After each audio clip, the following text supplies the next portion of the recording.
For the listeners at home, just so y'all know, that's Ana Kasparian's managerial style here at TYT. No, it's not. Are you kidding me? Producer Kate can attest. No, I'm kidding. Don't do that. People already believe all sorts of believe that.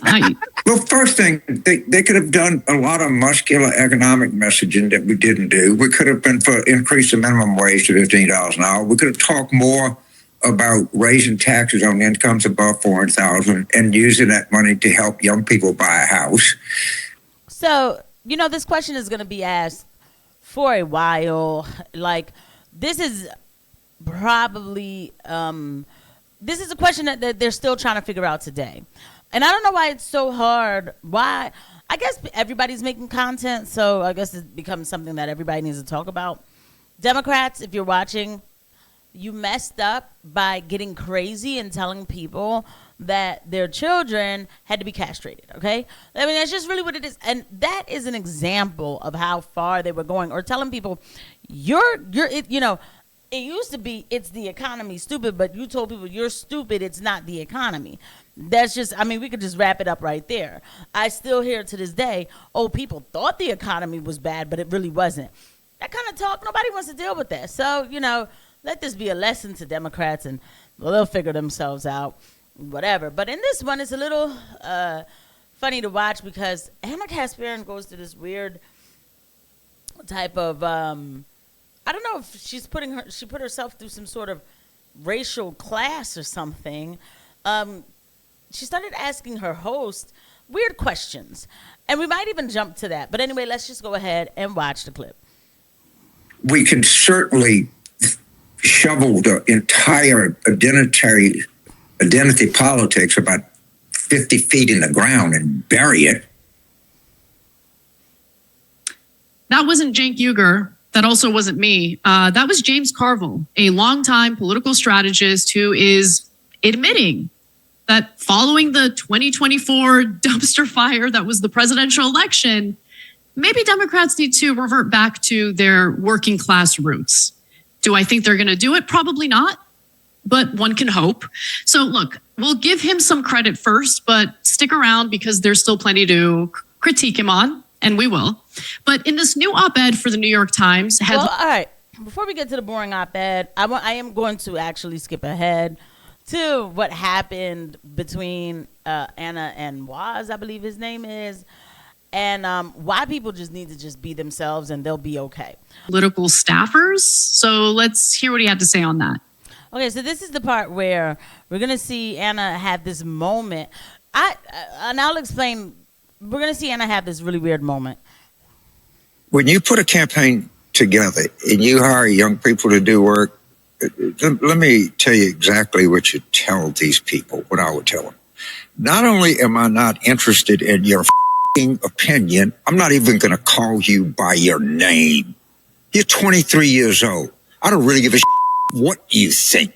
If I were running a 2028 campaign and I had some little snot-nosed 23-year-old saying I'm going to resign if you don't do this, not only would I fire that mother on the spot, I would find out who hired them and fire that person on the spot. I'm really not interested in your uninformed, stupid jack opinion as to whether you go on Joe Rogan or not. For the listeners at home, just so y'all know, that's Ana Kasparian's managerial style here at TYT. No, it's not. Are you kidding me? Producer Kate can attest. No, I'm kidding. Don't do that. People already believe all sorts of... believe that? No, listen. She has to learn how to take a joke. So, and we're going to go back to the full story about what's going on. But the reason why, this is not the only clip, the weird clip that she's had with Waz. But I think I covered the last one where she asked Waz, like, do you think I'm racist? Like, these kind of things, like, are you really about it or are you not? These kind of weird feelings, these weird questions. Ana does get a lot of flack online. I know she does because I see the material, the footage and everything. You know, the left really gives Ana a hard time, and then the right isn't. I think because the package they think comes with Cenk, they're not that inviting to Ana. But I guess for me this stuck out because there has to come a time where people just go back to being themselves. And I really feel like Anna has some good thoughts, but because she's still in her mind always trying to answer and appease to the audience, she's still not fully ready to blossom and be the person that she's at least meant to be. And I can't stand a fence sitter. So then that's why I'm always kind of one of the people who probably give her a hard time. So like the one thing you're going to get with me is like, I'm not a fence sitter. I think that I've probably offended some people, but I am grateful to everybody who watches. Thank you so much. And please don't forget to hit the subscribe button and the notification bell. But again, like I said, you know, you got to be yourself. You do. Now, what James Carville was saying about, oh, I don't want to hear no little-ish young boy tell me this stuff about, you know, what they're doing. I'm going to fire them. Okay, it's not all young people that are dumb. Okay, let's just be very clear. Not all, if you are listening to a young person who's saying that men and women are the same exact thing and insanity like that, that's on you, okay? But I've actually been on these public forums and everything, and I've talked to people who are quite younger than me, and I'm telling you, it is so refreshing, these conversations on both sides, really.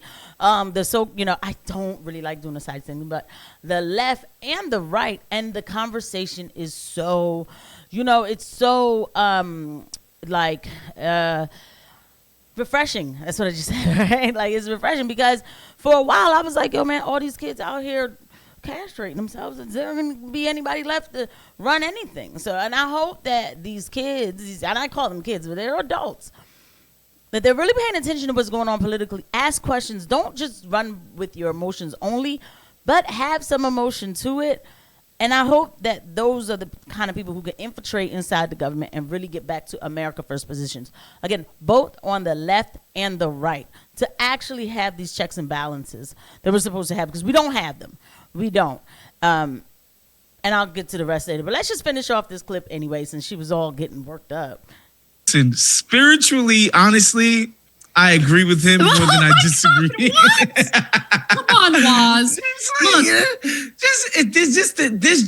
There's just a condescending nature to, some of the beliefs. Like, these young people think there's just so much more advanced in all of this stuff because they learned about trans people when they were 6 than the rest of us. And I'm just like, I get it. Like, y'all got enlightened on certain things before people from previous generations did, and that's cool. You still haven't been through anything in life. You still don't know anything. You still need to show some level of deference to the people that came before you. Okay, so, his whole take right here was woke at its finest. And, I this word is still necessary. It is still necessary.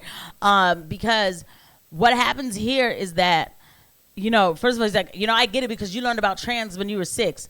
They weren't supposed to. So I would have been like, why it doesn't exist? So they were teaching them delusions when they were 6. I don't, again, believe in telling a younger person, you need to wait your turn. No. I guess you know what it is, though, because like I'm a registered nurse. And the thing is that I've worked in a team with CNAs. And while, yes, I was supervising the team and everything, I never thought I was better than the team. I was a leader, right? But if the CNA came and said to me, Ida Mae looks sick, I'm running to go look at Ida Mae, because the thing is, I'm not always, especially me, because I'm always like working in different, like when when I was working in different sections of the facility, so I don't know all these people. So I listened to the CNA, and a lot of times they saved me, because Ida Mae was on her way out, and I'm like, we gotta get her out of here because she ain't gonna die here. She's gonna die. So coming back to the point, I just think it's about people. Just gauge the person, what they're saying. Do they sound insane or not? So let's wrap this all up. Let's see how they end us off. That being said, you do got to be respectful to young people. You can't just treat them horribly. You can't not call people by their name. Come on. Yeah, that was ridiculous. That was ridiculous. It was. Look, on one hand, I understand to some extent where he's coming from, because I'm not saying that maybe I've experienced a little bit of that mindset, but I'm saying that I've experienced a little bit of that mindset. But, So I need you to know that she is talking about Francesca Fiorentini when she says that. I'm sure Francesca is definitely younger than me and Anna. I really don't even know how old Anna is. Anna might be younger than me, too. God, here I go. Like, because now I just want to know. Hold on, y'all. I'm gonna just. Yeah, Ana Kasparian is 38, so I knew she was younger than me. I got her about 3 years, but I think that Francesca Fiorentini girl. Now I gotta find out. Hold on. Well, I'm wrong. Francesca Fiorentini is 41. That girl talks like she's freaking like 22. Age really is nothing but a number. So wow, I thought she was talking about Francesca Fiorentini. She's older than Anna. She's my age. She sounds insane. I don't know if you guys know who I'm talking about. She sounds insane. Oh. But I would never make the mistake of taking those individuals as like representatives of most or all like young people. Mm-hmm. My team is super young. Okay. Like they're the smartest and brightest people I've ever had the honor of working with. And their opinions and their take and their ideas are usually very good ideas, but more importantly, I take them seriously and I think the show is better for it. So that's how it should be, based on the individual. And I can tell you that I've had that experience myself. And clearly, an older person really doesn't matter, because that Francesca Fiorentini, I mean, I got to hand it to her. Sis does have a fresh face. So you couldn't tell me she wasn't 27. So shout out to her. But now I think that she's a super grifter, because you can't be 41 and talk the way that she does. But this is not about Francesca Fiorentini. I will say that Anna handled the rest of this clip very well. Anna has a lot she's still going through. But, you know, that is another episode for another time. But like I said, people, just be yourselves. Look, just be yourself, right? Just be yourself. Stop all the questions. No, I don't want people to think that I'm this way. Oh, whoever's gonna, I really will end with this. If somebody's gonna think something about you that's not true, they're going to think it no matter what you do. You do not have time to change people's minds. All you can do is be your best and be who you are, and the rest will follow in the name of the Lord. I'll see you guys in the next one. Bye.